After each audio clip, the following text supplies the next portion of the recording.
بسم اللہ الرحمن الرحیم۔ السلام علیکم ورحمۃ اللہ وبرکاتہ۔ وتعز من تشاء وتذل من تشاء، تو جسے چاہے عزت دے دے، جسے چاہے ذلت دے دے۔ ناظرین گرامی، عرب میڈیا سے آئی ہوئی یہ خبر اس ٹائم سوشل میڈیا پہ بڑی تیزی سے وائرل ہو رہی ہے۔ بڑی تیزی سے یہ خبر اس ٹائم سوشل میڈیا پہ گردش کر رہی ہے، اور یہ خبر یقیناً تشویش کے باعث ہے۔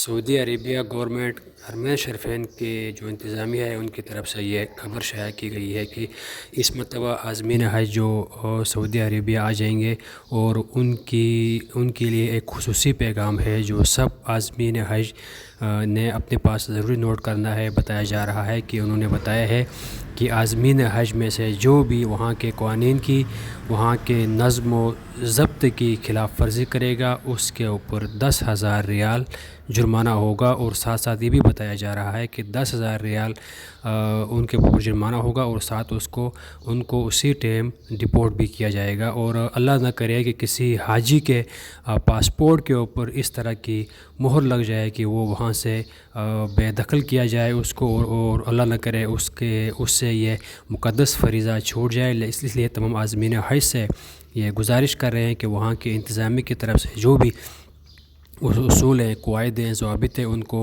اچھی طریقے سے فالو کرے، اور ان کو بالکل ان کی خلاف ورزی کرنے کی کوشش نہ کرے ہیں، جس کے باوجود اگر آپ ایسا کرتے ہیں تو آپ کو اس سے بہت بڑا نقصان ہوگا، اور اللہ نہ کرے آپ کی ایک چھوٹی سی غلطی کی وجہ سے آپ کا یہ مقدس فریضہ آپ سے رہ جائے۔ اللہ تعالیٰ تمام مسلمانوں کو اپنا یہ مقدس فریضہ اپنے ٹائم پہ ادا کرنے کی توفیق دے دے۔ آمین۔ السلام علیکم ورحمۃ اللہ۔